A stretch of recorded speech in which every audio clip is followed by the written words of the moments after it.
Shalom, brothers and sisters. This is on Keep His Commands. So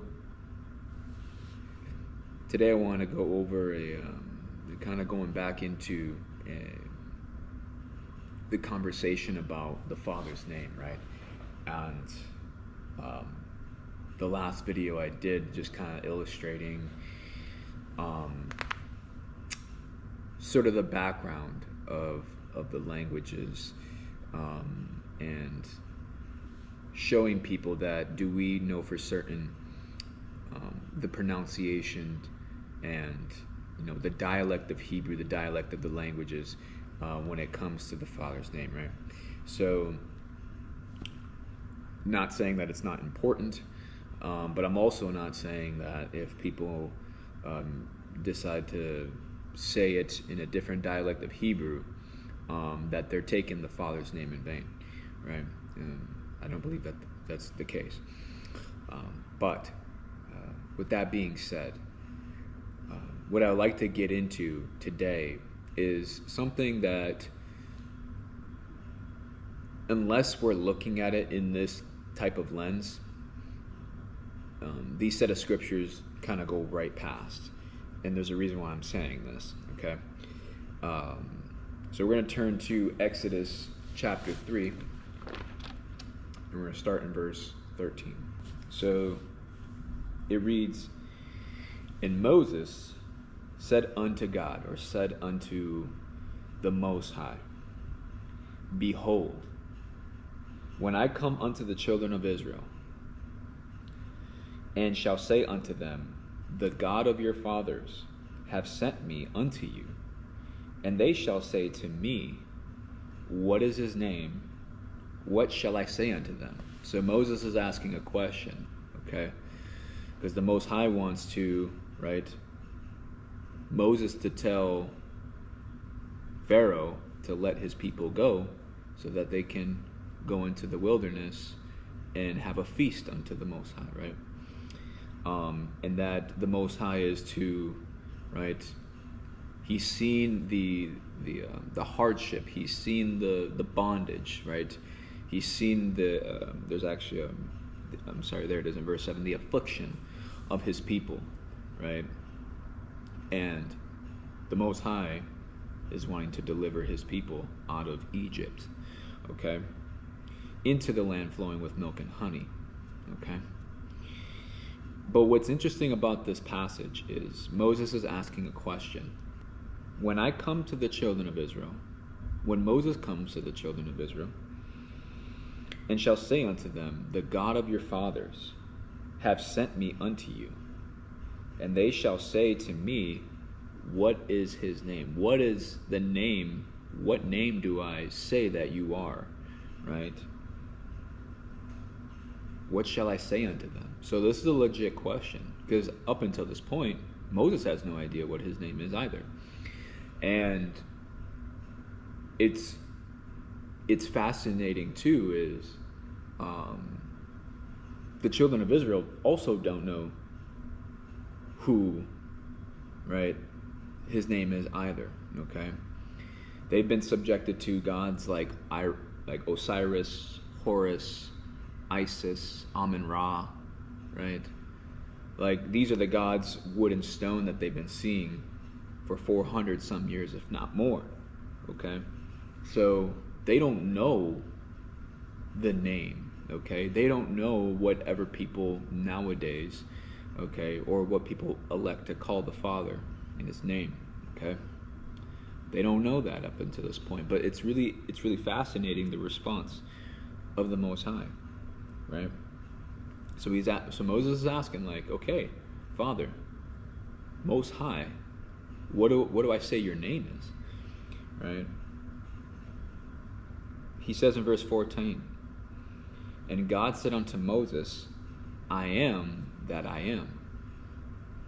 And he said, Thus shall you say unto the children of Israel, I am hath sent me unto you," right? So you look into the Hebrew there, it's Haya, Ashar, Haya, okay? Haya means to exist. tell the children of Israel that the one that is coming to deliver you is the God that exists, right? Is the Elohim that exists, right? He did not come off, oh, my name is blank, right? He didn't say that, okay? So, and I think that's really critical, especially in this walk, at the grade of math that we're trying to, right, break down and answer. Is the sticking point is the pronunciation of the name, all right? Where when the Most High came to Moses, he didn't even, the first thing that he told him, he didn't even tell him his name. He just said, tell him I'm the one that exists. So, and I believe that is today too, because let's just say I'm trying to introduce someone to the Most High, right? Someone to the scriptures, someone to, right, the walk that this thing writes for us and to be obedient to.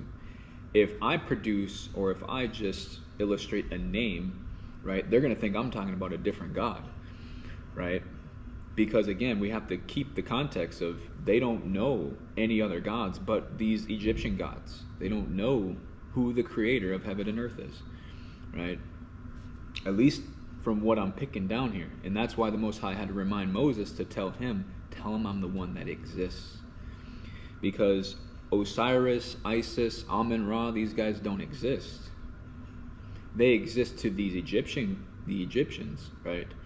They serve wood and stone, but they don't deliver nobody, right? There's no breath in them. There's no life in these gods, right?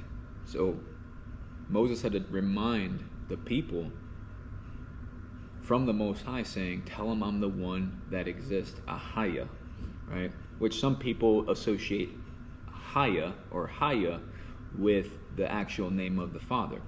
And that's for a different time, right? But it's not incorrect to say that the Father is the one that exists, that the Father is Haya.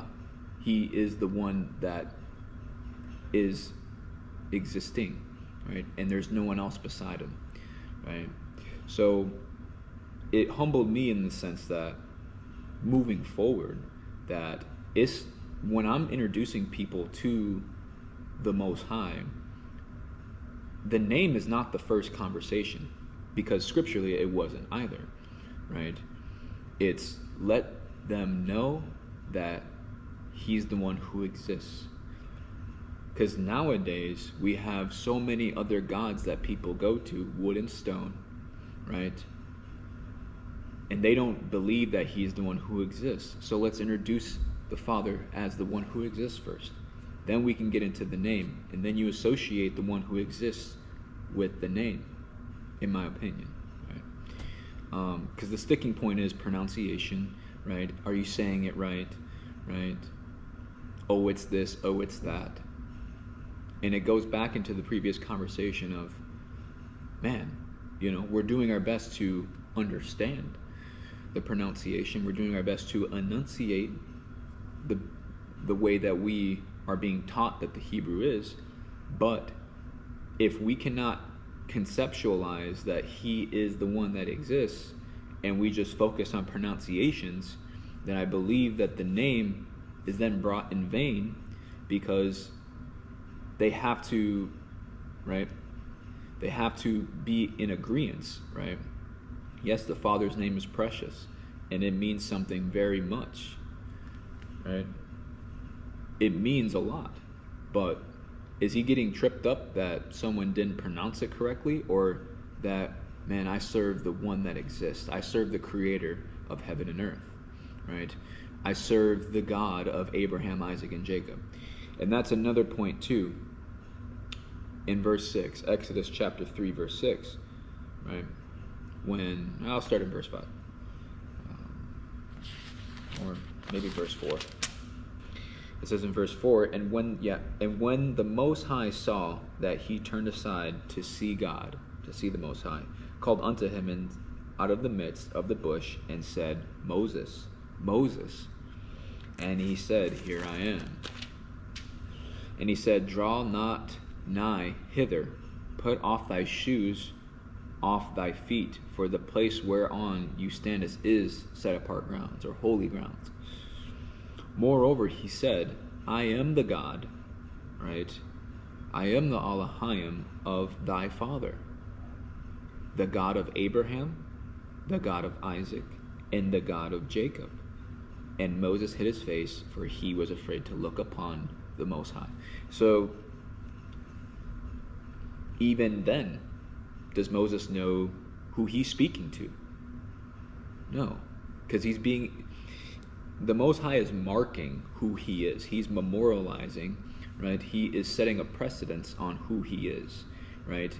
And you can see that this weighs way more important than what he finally says in, right, verse 15 of this chapter, where the name is actually produced, right, in the text there, right? Is that no, I am the God of Abraham, Isaac, and Jacob, right? Tell the people that I'm the one who exists, right? And then he goes to the name, okay? And this will be my remembrance forever, right? So, again, it's not to say that the name's not important. I'm not disregarding that. But in this walk, people get so lost in the weeds, like myself, doing all this research in pronunciation and consonants of the Hebrew language. Like, we have to ask ourselves, in these set of scriptures, what is weighing more? That we know that we serve the Most High, right, the God of Abraham, Isaac, and Jacob, and that we serve the one that exists and not these other images of wood and stone, or that I have the name right and I'm not worshiping him in spirit and truth. You know what I mean? So that's what I've concluded in this section. I wanted to kind of bring this forward because I think it's an interesting passage. And it's not to say that the forefathers of old, like Abraham, Isaac, and Jacob, didn't know him, right, as, right, his name in Hebrew, okay? I'm not saying that either, right? Because we'll see in Genesis, I believe it's chapter 4, when Enosh, right, that's when they started to call upon the name of the Most High, okay? So the name was brought forth, right? Abraham knew who the Most High was. Isaac knew, Jacob knew, okay? So, no, I just want to brief that real quickly, and hopefully that enlightens someone today. All right. Shalom.